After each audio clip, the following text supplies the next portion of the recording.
What do you think the biggest change that you see that's affecting our agencies within the next couple years?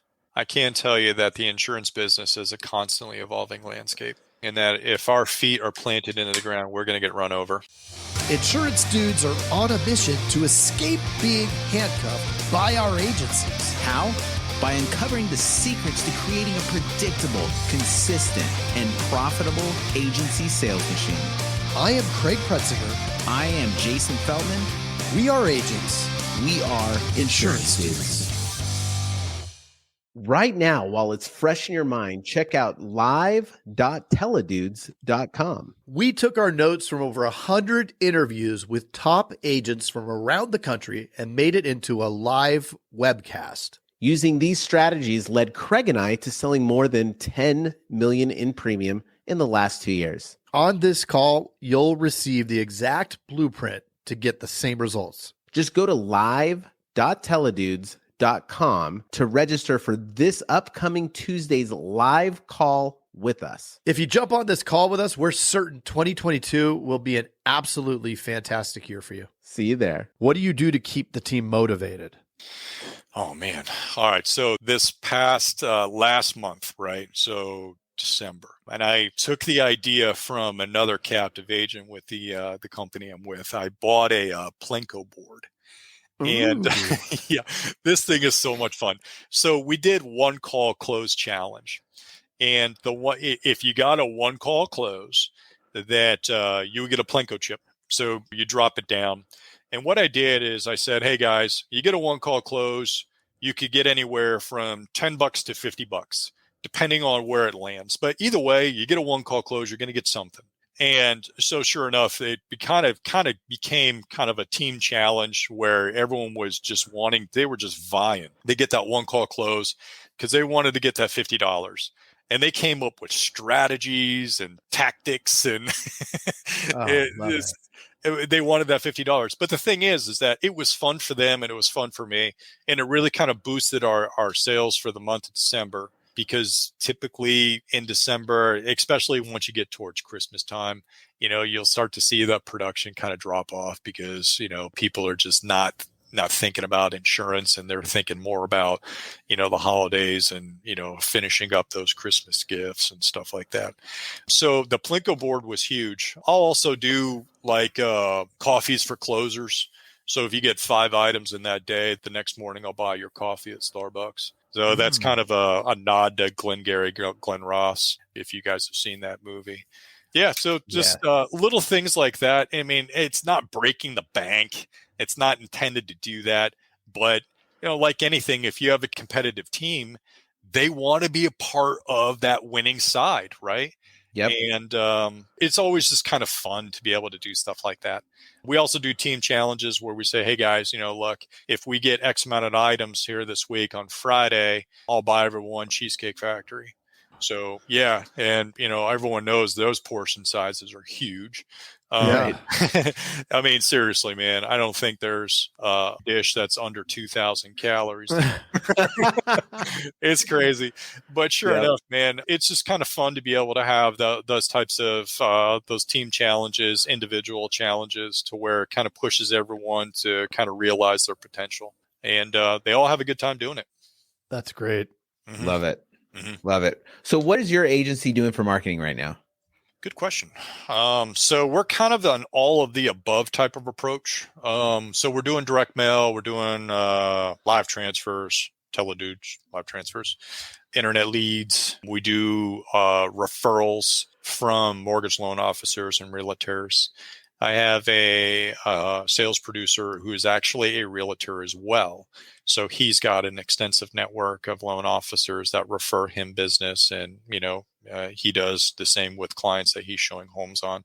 So it's kind of an all of the above type of approach. I used to do a lot of Facebook leads until COVID hit, and then that kind of went by the wayside. Craig and I actually worked on that together years back, but that's fallen by the wayside. I might do that again. You were the king of the giveaway, the zoo tickets, right? Oh my gosh, man, that was crazy. Yeah, you could literally get, for 50 cents in ad spend, you could get a long form lead. It was crazy. That does not exist anymore. Yeah, it doesn't. Nope. Not with all the privacy, all the things that Facebook has come up with. Right. Yeah, I think that ship has sailed, man. But Right. I mean, if it's possible to do it, and it maybe not so labor intensive, because it was a complete time suck at the time. I mean, if I can do it to where it's more automated, I'll do it again. But that's my current strategy: is direct mail, referrals, internet leads, teledudes. Well, the big ad companies were losing business to all of us peons figuring out how to do marketing, so they had to talk to Congress and get that all handled. Yep. So Yeah, they did. They did. Poor Mark had to look like a robot drinking water. Yeah, that was kind of One of the best things ever. What was that? I mean, it wasn't even. I don't think his glass even tipped. No, it might have been part of an Oculus simulation. Yeah, I think you're right. So out of all those things, do you have a favorite? Do you have something that you like more than others? What do you lean on? What, as far as the marketing? Yeah. Oh, clearly. I don't want to come across as being biased in this, but the live transfers from the teledudes is king for me. Because, and I'm sure my guys will tell you that as well, is because you get somebody on the line that's being transferred in, that's agreed to getting a quote, is the name of the game. My guys will tell you, and in fact, I'll echo it, is that writing policies is easy. It truly is. Writing policies and binding policies is easy. Yep. Convincing somebody to get a quote is the toughest part of the job. Right. And if we could take that out of the equation, right, to where you're just getting transfers in and your LSPs, your salespeople are doing what they're supposed to be doing, and that's selling, not prospecting, not convincing somebody to try to get a quote, stuff like that. Right. That plays completely into their skill set. Yeah. It's what their job is. And it makes everyone, they're binding deals from it. So it's a good thing. Yeah, it's the biggest thing that we train on and push in our agency is that part of the sale, right? The front end, or we call it the pickup line, right? Like you said it exactly right. It's harder to convince the person who just filled out a form to get a quote to actually follow through and get the quote than it is to close them. Once you convince them, now you're halfway there. Yeah, you're absolutely right, man. So you're doing mailers as well. Do you have them reach out to phone numbers that you get from mailers? I don't think I've ever received phone numbers from mailers.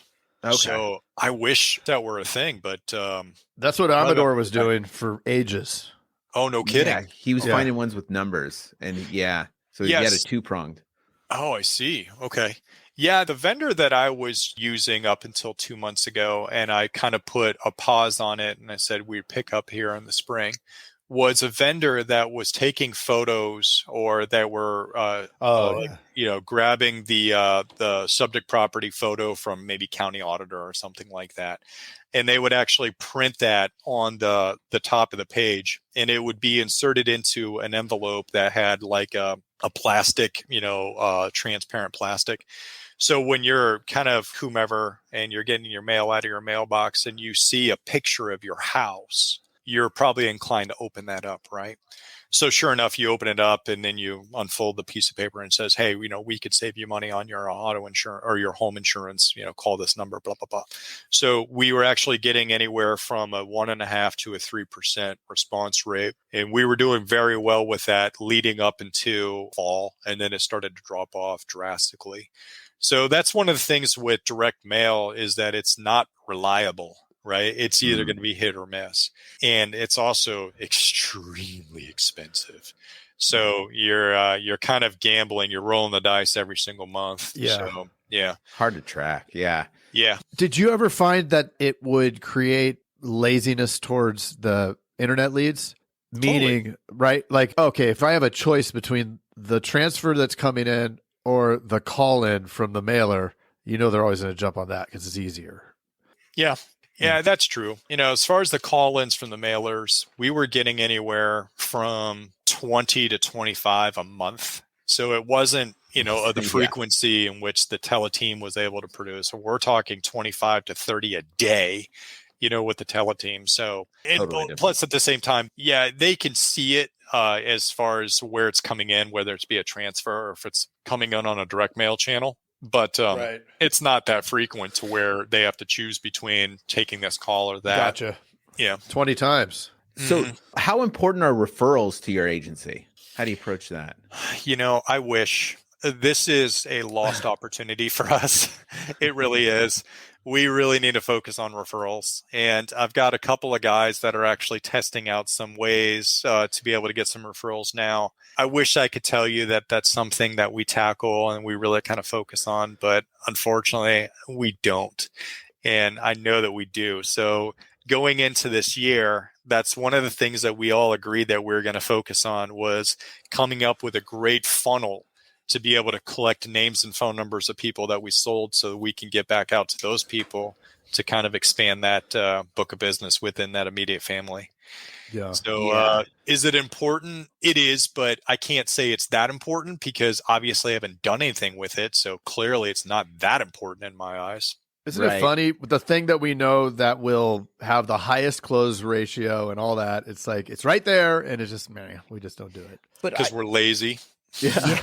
But I think the challenge is this. You have this Ferrari, right? You're like you said, you're getting 25, 30 people a day for live transfers. It's hard to focus on something that you might get one here and there. You know what I mean? It's just not, visually it's harder to see. It's harder to It's harder to implement when you're driving a Ferrari every day. Yeah, and it's another question to ask, right? We're asking, can you give us a review? Can you, by the way, we have life insurance. Oh, you need it. It's like there's so many things that we hit them with. It's like another thing. Yep. You know what I'm thinking about doing now that we're kind of, actually, no, this is probably a bad idea because I know that there's some limitations. I know there's some limitations on what we can financially incentivize somebody on an annual basis. I think it's like $25 or something like that. Correct me if I'm wrong, where you can give somebody like a $10 gift card for every referral that they give you. So maybe we could come up with like a funnel, like a Woofu form or something like that we can send out to people and have them submit like a name and a phone number. And if we quote them, then we'll mail a $10 gift card to that person that referred them. So it's just that'd be cool. Something like that. Yeah. I really need to look into that and find out as to whether there is a limitation of how much money we can give somebody for a referral. And if there is a limitation, you could do it somehow. They earn points where, something. They could call it. They could come in and play the Plinko. Right. Yeah. So win get yourself a Plinko chip.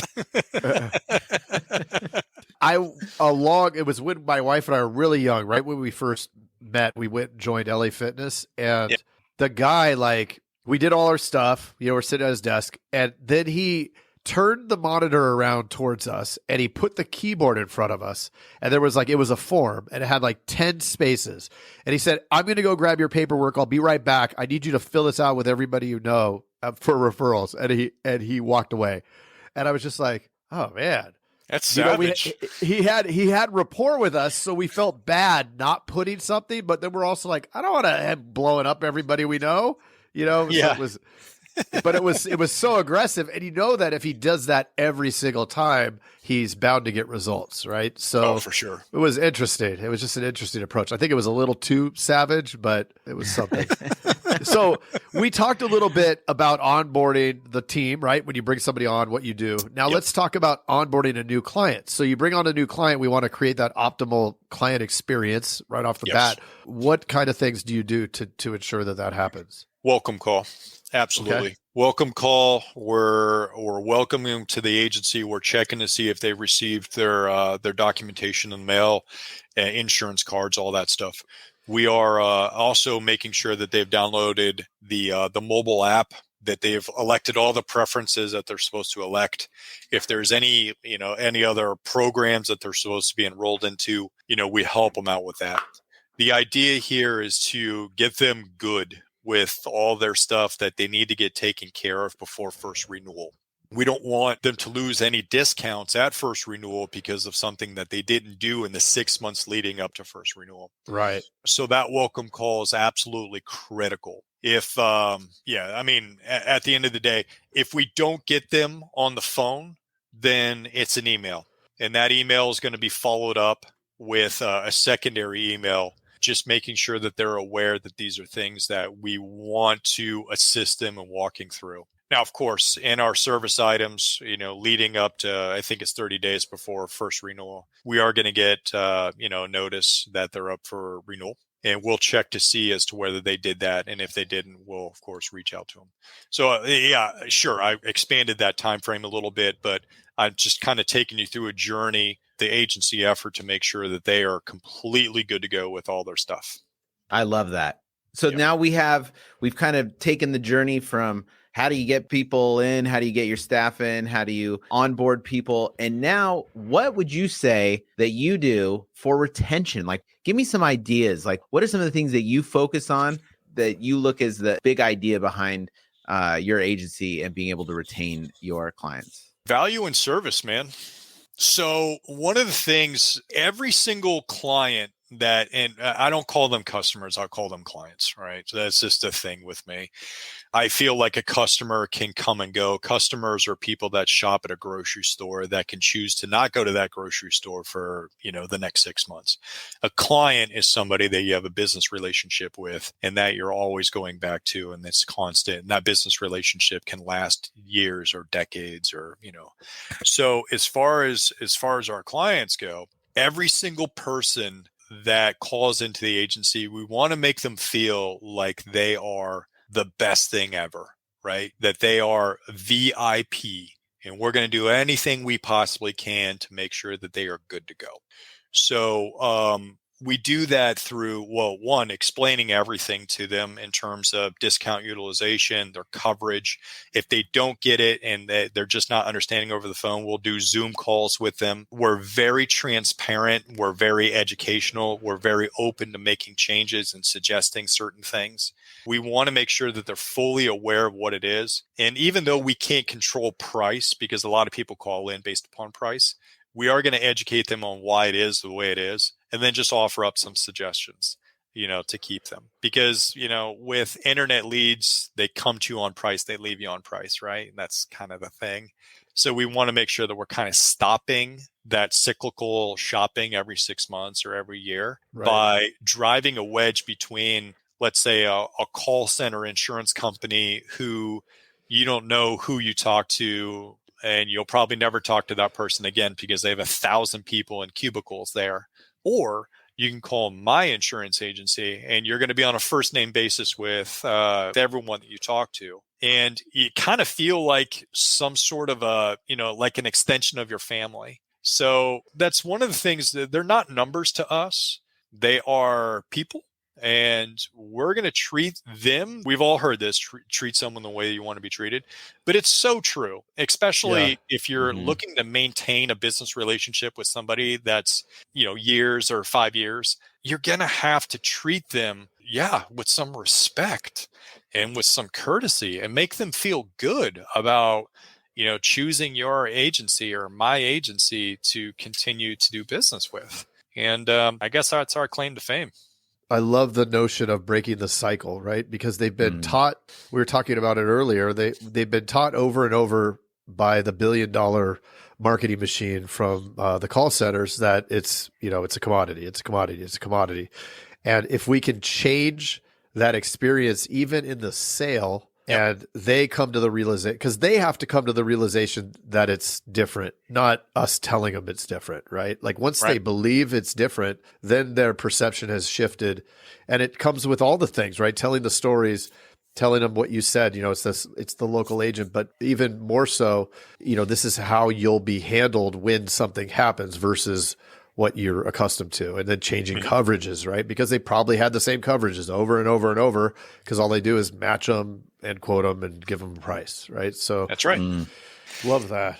Man, and I'll tell you what, we've come across so many people that, when we're explaining coverages to them or we're asking them about their current coverage, they don't know. They don't know what they're insured for. And even if they did know what they're insured for, like they pull up their deck page, they don't know what it means. Right. So if we can be that agency that will, one, kind of explains their perils, right? So bodily injury and property damage and collision and comp and all that good stuff. If we are able to educate them on what those perils mean and then make suggestions as to how we can increase those and still, add value at the same time, potentially even save them money, then we would be doing a service to that client. And we've come across so many people that are insured with competitors that are just on state minimums, or they say, hey, I've got full coverage, only to pull up their deck page to find out they don't have full coverage, right? It's a big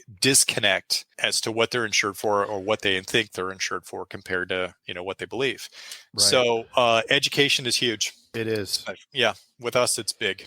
So one of my favorite questions to ask here is, besides listening to this podcast, how do you keep yourself motivated for you? Like, what do you do for yourself to stay motivated? Okay. So I pull so much from so many different areas. Like, I listen to Jocko, and I love him. Jocko, that guy is no joke. David Goggins. Yeah, he is also no joke. That guy doesn't take any excuses. Chestnuts. Yeah. Look, when it comes to motivation, I feel like I know that there's a bigger potential here. And for me, I'm striving to get to that space. And even when I get to that space, I know that there will be a space that's even bigger than that. Yeah. So I'm not saying that, I'm never going to stop like I'm a Grant Cardone, but I know that if there's opportunity in this space, and I'm going to continue to drive and hire and coach and grow this agency to where it can be, the biggest agency, by production in Ohio. And until I'm there, man, I'm going to keep on striving. George Carbonell, I hope you're listening to this. As soon as I said that, I was like, man, I'm going to get a message from George. But how fun is that, right? Because I know George well, and I know you, and it's like two good dudes. That's who I want to be playing against. Because when you're playing against somebody, you're also, that's the fun. He's such a good guy too, man. He's about 5 miles west of here. And man, seriously, the guy, he runs a great agency, but he always makes time to be able to take my calls. Every time I call him, it never goes to voicemail. He always picks it up. I'm like, man, you're a truly unique guy. Because you could send me to voicemail, you can call me later, but you don't. He takes my calls, and I'm certainly appreciative of that. Man, he always sends me to voicemail. Oh, really? No, he's joking. Yeah. So, and I love the positivity, and I love that how you're hitting everything with the challenge, and you're looking at it like, hey, no matter what, there's always going to be more of a challenge. You strive on that. And in the insurance game, there's a bunch of changes, and there always is, right? So, oh my gosh. And I would say for right now, what do you think the biggest change that you see that's affecting our agencies within the next couple years? I can tell you that the insurance business is a constantly evolving landscape, and that if our feet are planted into the ground, we're going to get run over. We're going to be extinct. We will be obsolete real quick if we don't adapt with the times. Yeah. So, my carrier is going through a lot of changes to where they're going to be switching out our phone system. They're going to be driving us towards a lead CRM that I'm not too keen on, but it is what it is. We're just going to have to be able to roll with the punches. So adapt and evolve, right? Yeah. We're going to have to zig and zag, I guess. Yeah. I don't have the foresight to be able to kind of describe in detail what I'm going to be able to do, because I know I've got some time before these changes are going to be implemented for my agency. So I haven't really given it that much thought, because I'm just focused on growing as fast as I can with as many deals as I possibly can get in the door before that change happens. And then I'll figure it out. Right. You got to focus on what you can control. Yeah. And we know right now we can control our growth by executing a certain playbook. And, maybe that changes, maybe it doesn't. But when something's working, as Mr. Jason loves to say, pour gas on it, right? We're pouring gas on everything we can. We know it's in the horizon, but we know it's over the horizon. We can't see it as of right now. So, yeah. Nothing we can do here. So what would be your number one recommendation to any agent that they could do to make the biggest impact moving forward? Hiring coaching. I mean, if that, I know that there's a lot of tentacles and a lot of, side streets that those 2 points kind of take you in. But, look, you're not going to achieve your goals if you're a one-man shop or a two-man shop. You have to hire and you've got to go big. Then, as soon as you get these people in, everyone's got to be on the same page. They have to buy into that mission statement. They have to buy into that culture that you're trying to create. And if you've got people and you've got culture, and then, start sprinkling on the leads and, adding fuel to the fire, you're going to create an agency that is going to be humming and cranking out hundreds of thousands of dollars per month. And then keep doing that for a couple of years. And man, oh man, you've got yourself a beautiful thing.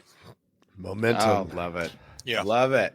Yep. Keith, thank you, man. How can all the insurance dudes and dudettes check out what my man Keith is doing on the interwebs? I guess I would tell you, just hit me up. I'm on Facebook. Yeah. And we'll make sure to pass out your cell phone.